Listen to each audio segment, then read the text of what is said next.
Hello，你好，欢迎回来，Welcome back。好久不见，Long time no see to Wisdom Wednesday. Welcome back to Wisdom Wednesday with Johnny Tiger on October 25th, 2023. Wow, we're getting up to Halloween time, and according to the AI that described my scene right now in front of the camera, you guys should be getting a very lush beautiful scene in my backyard with lots of leaves and vines and sunlight streaming through the leaves, and some leaves are turning gold and orange. It sounds so beautiful. I wish I could see it. Uh, yeah, kind of sad. Anyway, enough of feeling sorry for myself. Let's get to our episode. Today we're going to be talking about ancestors and offsprings and family trees and stuff like that. So before we go into that, let's get some vocabularies. So if you don't get anything out of this episode, at least you learn some Mandarin.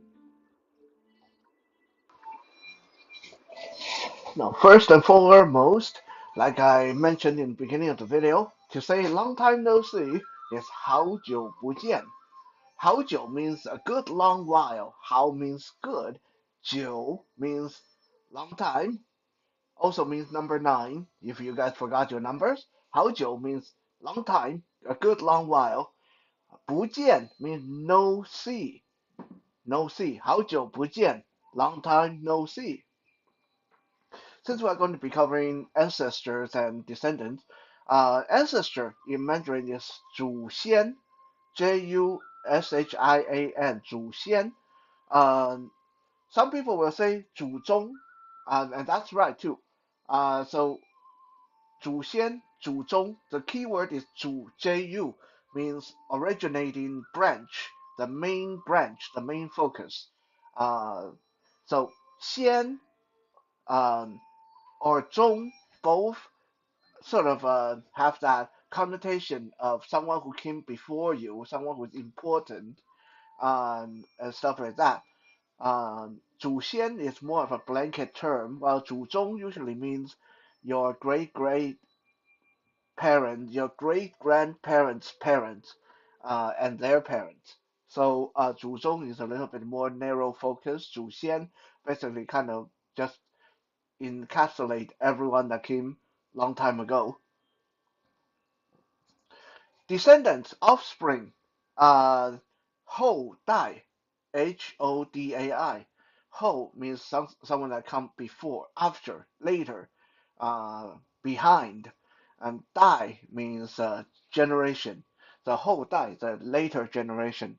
Some people will say 后人, the later people, and that's right too. So both 祖先, 祖宗 can mean ancestor, and both 后代 or 后人 can mean descendant or offspring. Confused yet? Good. Let's get to our main focus of the day. This video is sponsored by Hidden Corner Finds, my favorite eBay store owned by Canadian, operated by a Canadian, wonderful lady. I promise I'll have something more cool for this sponsor section, but for now, this is a placeholder.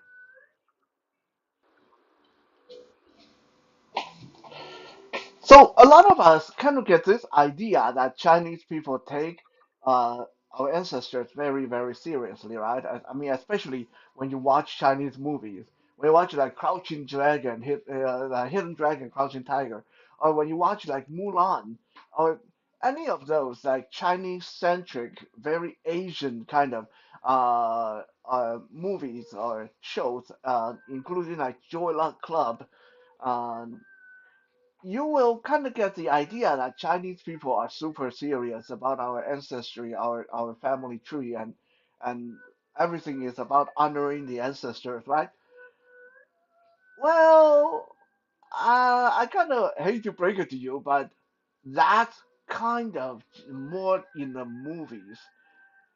Yes, in some ways, Chinese people do culturally place a big import on ancestors because we have the tomb sweeping festival and holiday, and we do a lot of like ceremonies and worshiping and paying homage to our ancestors and stuff like that.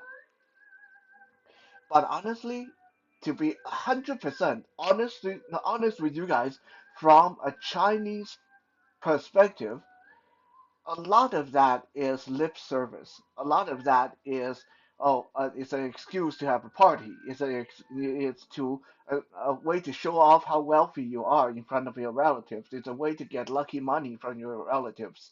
It's a way to uh, get your relatives to come by and have dinner together.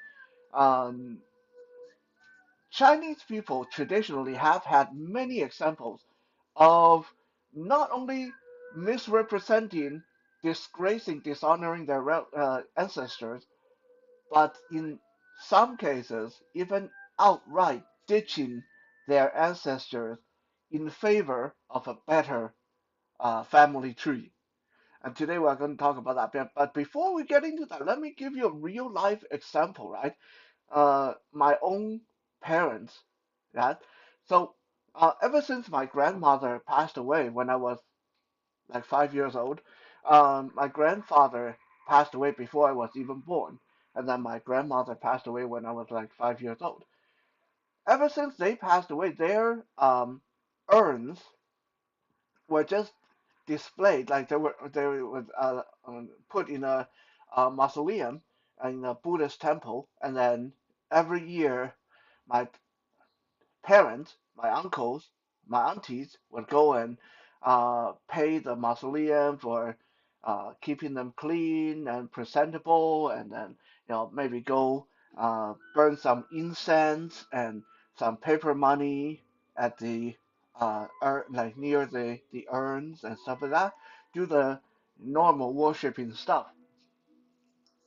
Well, last year when my father was getting into some trouble with being evicted from his residence. I don't want to go into too much trouble because too much details because it's going to be a super long video if I did.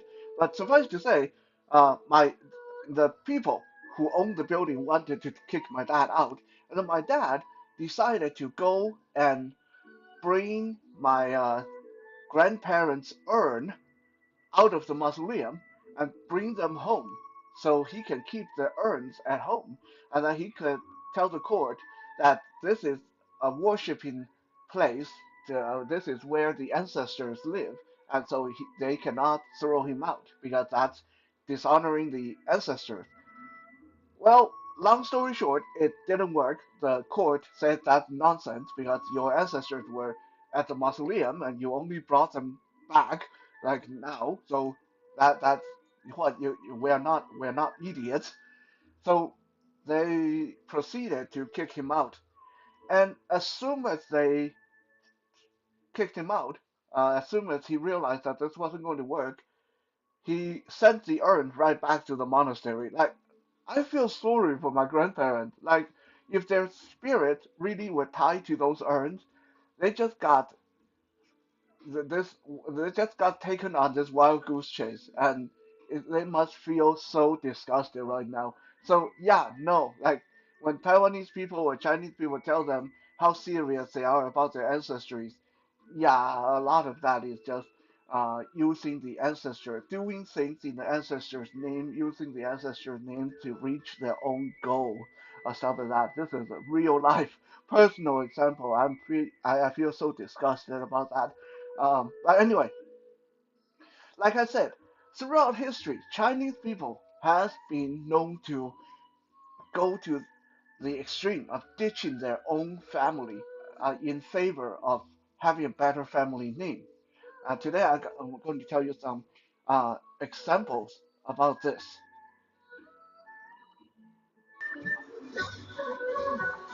The first example I'll give you guys is none other than Emperor Li Bian.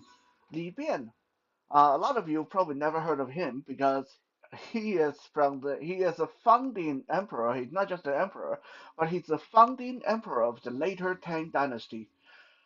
Some people are saying, what the hell is the later Tang Dynasty? We heard of Tang Dynasty. Everyone heard of the Tang Dynasty. Well, between Tang Dynasty and Song Dynasty, there was a period of time when China was really fragmented and sort of fell back into chaos, and it's called the period of five dynasties and 10 kingdoms. Yeah, you can just imagine how chaotic that is. Five dynasties and 10 kingdoms. And one of the five dynasties was called the later Tang Dynasty.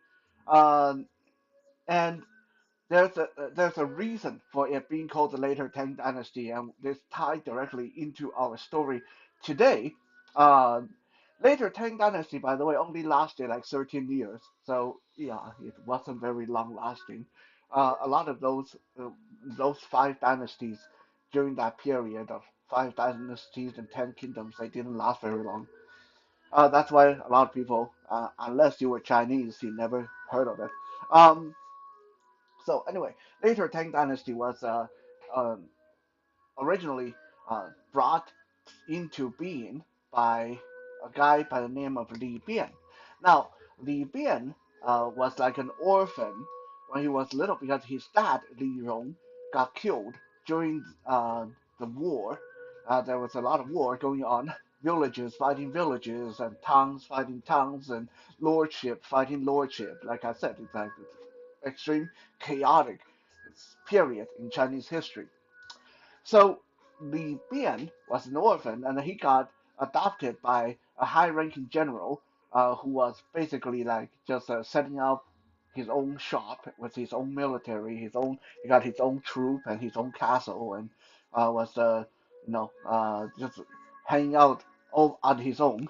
So this general adopted Li Bian, and then later when this general died, Li Bian inherited his army, and then Li Bian took the army and went forth and conquered a whole bunch of other cities and towns. And he decided, okay, I'm going to call ourselves a new dynasty. I'm going to be the founding emperor of my own dynasty. But what is going to be my dynasty? Well, then Li Bian ran into a problem because, like I mentioned before, in previous episodes, to be an emperor is not like anyone who get on the throne can be emperor. You need to be able to justify it to your people. Why should we follow you? Because to be a Chinese emperor is not a democratic process per se. You don't have an election, you don't have a vote. But if people feel that you don't deserve that emperor throne, and there's a lot of rebellions, and people can murder you in your sleep and put someone else there. Um, so to be an emperor means you need to make it so people believe that you should be there. Right? People need to have faith in you that you are the chosen one, kind of. Um, Now, this was a problem for Li Bian because he was an orphan. He didn't know that much about his ancestry. And his dad, Li Rong, he didn't get to be with his dad that much. And Li Rong went and got killed in battle. And so, as far as Li Bian could tell, he wasn't anybody. He was a nobody. His dad was nobody. His dad was just like a regular guy who got killed in battle. And he didn't know anything about his grandfather and stuff like that. So how could he justify it to his people? Hey, I am the emperor. You guys should follow me, worship me, and do everything I say. Well, he decided to have it known that he was a descendant of Emperor Prince Li Ke. Who was Prince Li Ke? If you guys know your history from the Tang Dynasty, you have heard me talk about the most famous emperor from the Tang Dynasty by the name of uh, Tang Taizong. Uh, Now, Tang Taizong's third son was Li Ke, Prince Li Ke. Now, Li Ke never did become the emperor, but he was of royal blood. He was proper royal line. And from the time of Li Bian taking over and wanting to start his own dynasty, from then, it has been 3 years. sorry, 300 years. It had been 300 years from Prince Li Ke to Li Bian starting his own dynasty, right? So, uh, Li Bian, wanting people to believe that he belonged on the throne because he's of royal blood, he told everybody that his ancestor was Prince Li Ke, and Prince Li Ke was always meant to be emperor, but didn't get what he deserved, and so now the offspring of Li Ke finally got the throne, so that's why people should follow him, his proper royal blood, and so on and so on.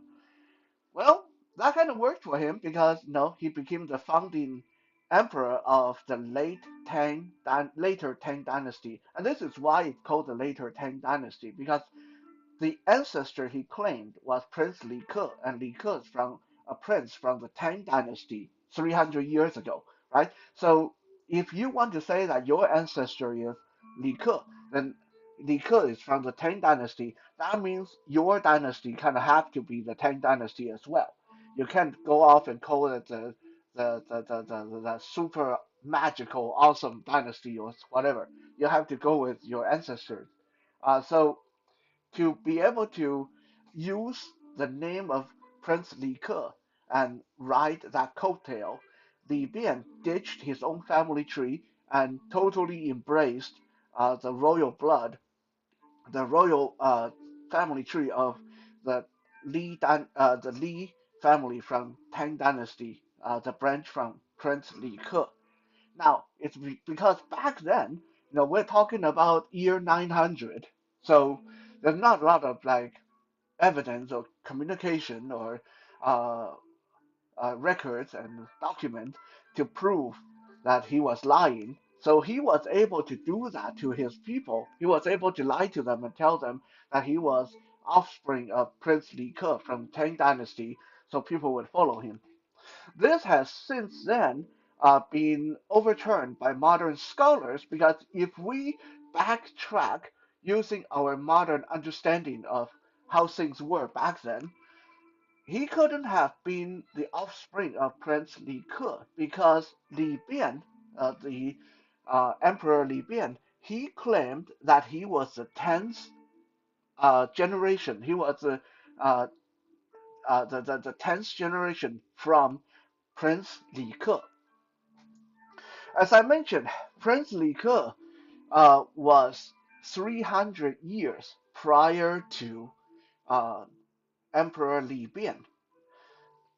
Now, today's day and age, for a man to have kids in his 30s is pretty normal, right? So if we look at our today's uh, day and age, so let's say a guy have kid when he's 30 and then his kids grow up and have kids when they're 30, then yeah, by 300 years you'll be the 10th generation. That would be okay by today's standard. But by the standard back then we start to see a problem because back then boys were getting married when they were 9 years old. By the time they were 12, they had their first child. By the time were 18, they had 7 or 8 children, right? So, which means 300 years, if Li Bian was indeed Li Ke's offspring, then or descendant, then he should have been at least the 20th generation, not generation number 10. There's no way that he would be generation number 10 in 300 years when people back then were having kids when they were 12 or 13 years old, right? So right there is kind of foo-foo. Now, some scholars have argued, well, maybe he didn't mean that Prince Li Ke. There was another Lord Li Ke, in the Tang Dynasty later down the line. Maybe he meant that one, but that didn't stand either because that second Li Ke, Lord Li Ke, didn't live long enough to even have a single child. He died when he was 17 and he never had children. He never had. So, no matter how you slice it, the consensus is Emperor Li Bian told a big lie, and he was not of royal blood. He was not from Prince Li Ke from the Tang Dynasty.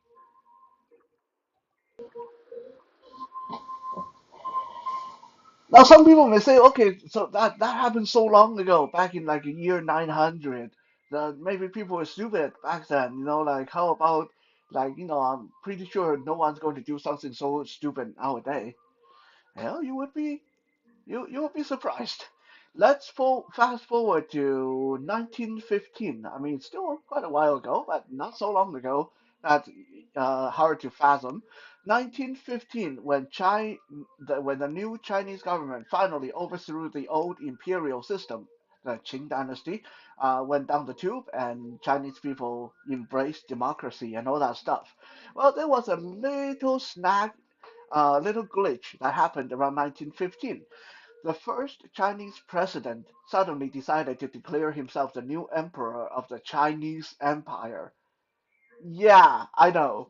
You're like crazy, right? Like you fought so hard to overthrow the imperial system, and then you decide you want to be an emperor? Like, come on, dude. Like he didn't last very long. Like he he tried that and he totally failed, and it didn't work.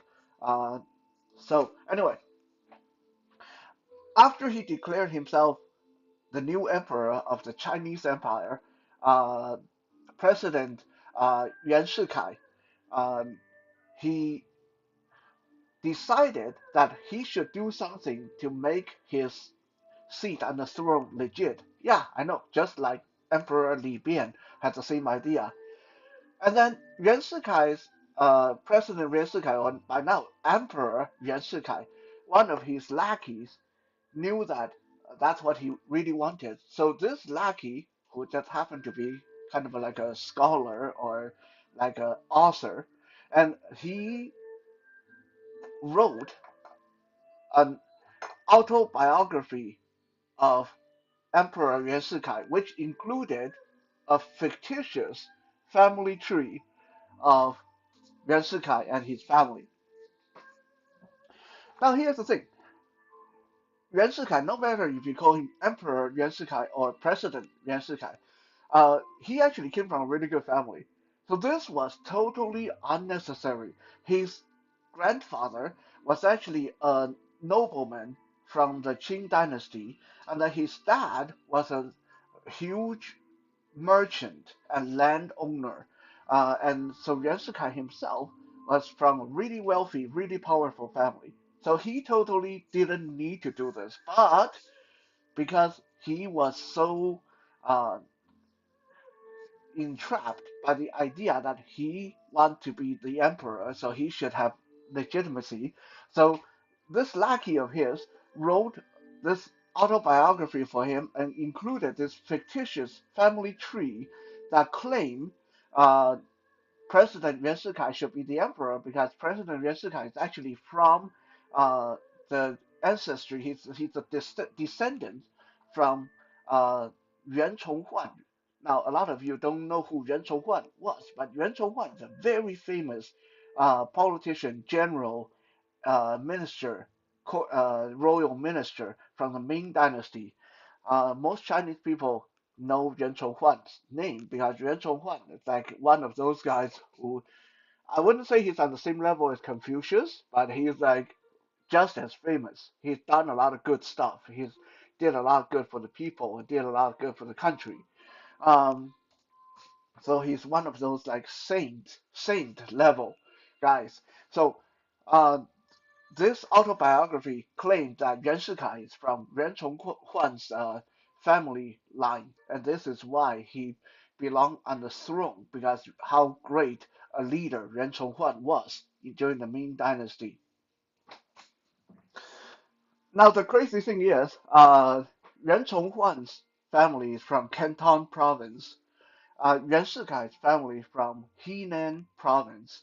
Now those of you who don't know your Chinese geography, this is like This is like someone who's in California claim that his ancestry is from Alabama, right? I mean, nowadays, okay, that's fine, but you gotta remember back then, it's people didn't usually travel that far to have their family line. So question came up that how the hell can you be the family line of Yuan Chonghuan when Yuan Chonghuan's family is all the way over in Canton and you are over here in Henan? Um, and to pacify people's questions, in this family tree, this author claimed that Yuan Chonghuan had a younger brother, Yuan Chongyu, which was totally fictitious. That person didn't really exist. Um, but it said Yuan Chonghuan's younger brother, Yuan Chongyu, was trying to escape being uh, being purged at court, being uh, prejudiced against at court. So he took his family and moved all the way to Henan province, and that's how their descendants is now in Henan province. Anyway, it sounds totally confusing and totally ridiculous, and it was. And unfortunately, Emperor or President Yuan Shikai totally bought into this thing, and he thought, oh, this is such a great idea, saying that I'm the descendant of Yuan Zhonghuan. So he started publicizing this in his public speeches and telling people that he was a descendant of Yuan Zhonghuan. He even went back to the Canton province to pay respect to Yuan Zhonghuan's gravesite and stuff like that. He totally ditched his own family tree and went and kissed the butt of Yuan Chonghuan's family tree just so he could look like he's a legitimate emperor. And needless to say, because this happened in 1915 and people were more educated, so very quickly they laughed him out of town, and he uh, had to step down from his throne in disgrace, and he became the butt of a lot of jokes in Chinese history, modern Chinese history.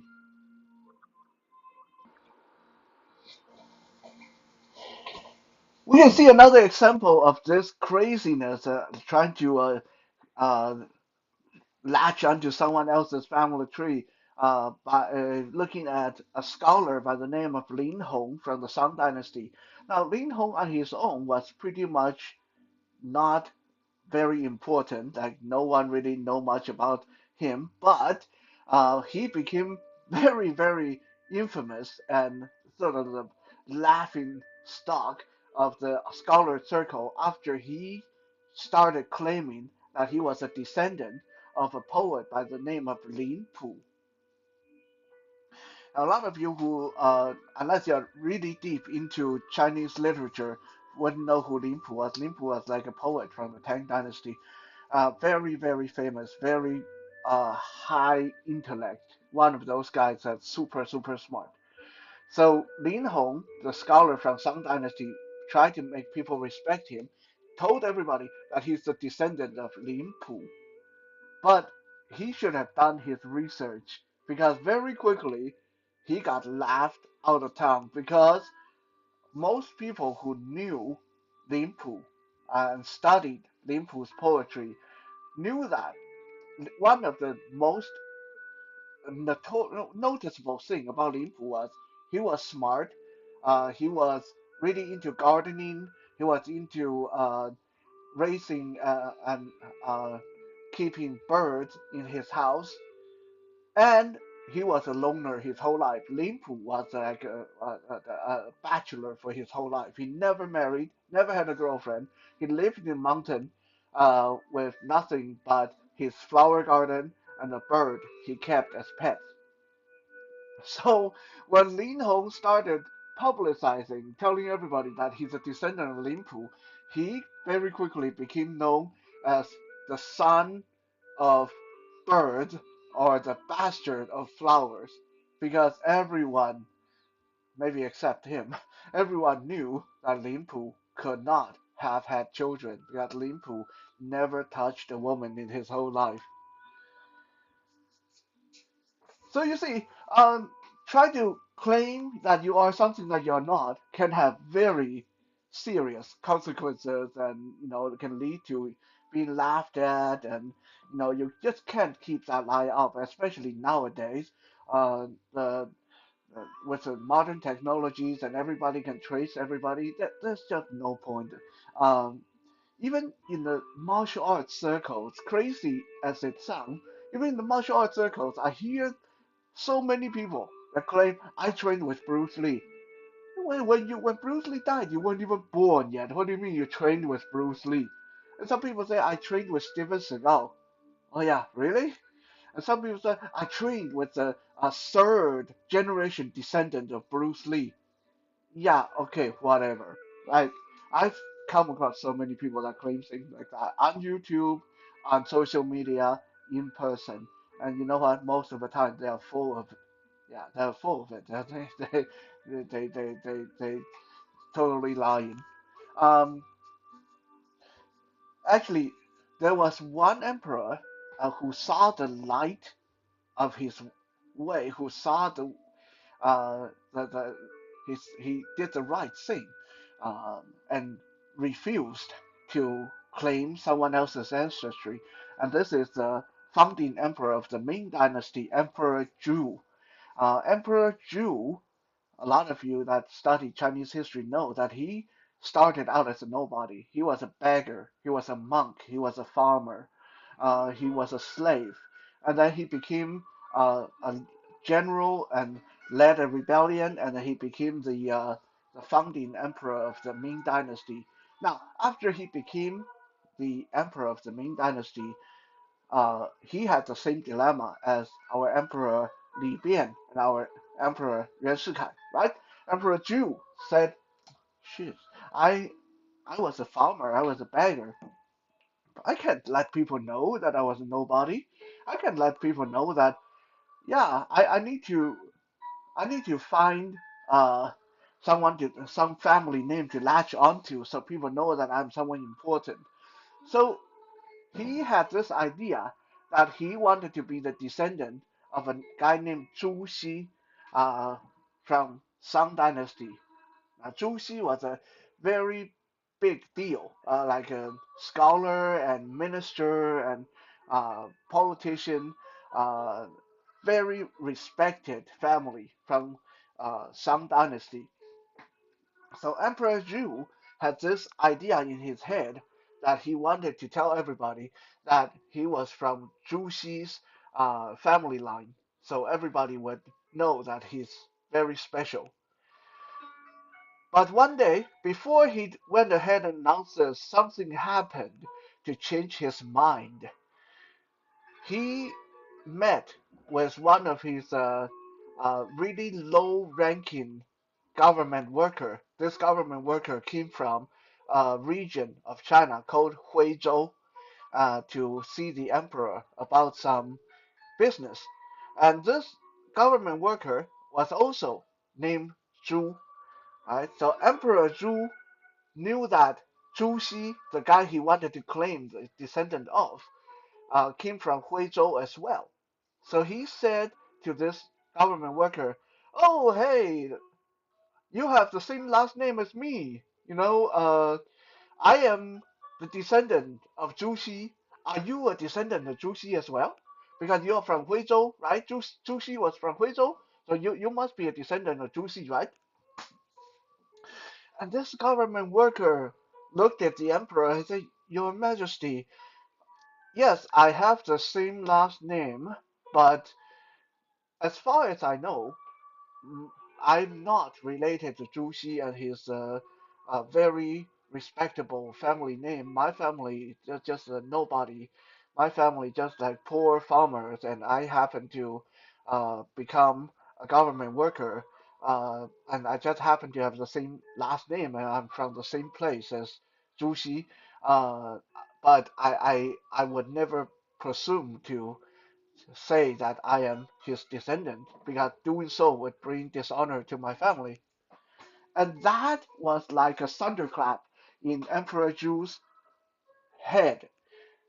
Emperor Zhu thought to himself, "Wow, this guy is from the same town, the same region as Zhu Xi, and he got the same last name. He probably is Zhu Xi's descendant, but he's so humble. He doesn't want to claim something that he's not. So how can I, as an emperor, do it different? How can I stoop so low to want to claim that I'm from Zhu Xi's family? So F that. I'm not going to do it. So instead of claiming that he's something that he's not, Emperor Zhu went ahead and published uh, a historical record in a royal document that yes, I am Emperor Zhu, and he documented his true heritage. He was from farmer family. He was from a family of poor people, peasants. He stopped feeling ashamed of his own heritage because he was so inspired by that low-ranking government worker that he spoke with. So I think if there's one thing that we take away from today's stories and uh, object lesson would be that don't claim that you're something that you're not, because in the end, truth always come out. And when you embrace the truth, when you feel proud of what you are, who you are, you'll feel a lot better, like Emperor Zhu. Thank you for being here with me. It's good to be back. I'll be back again tomorrow for some Toy Thursday. For now, 谢谢 and 再见。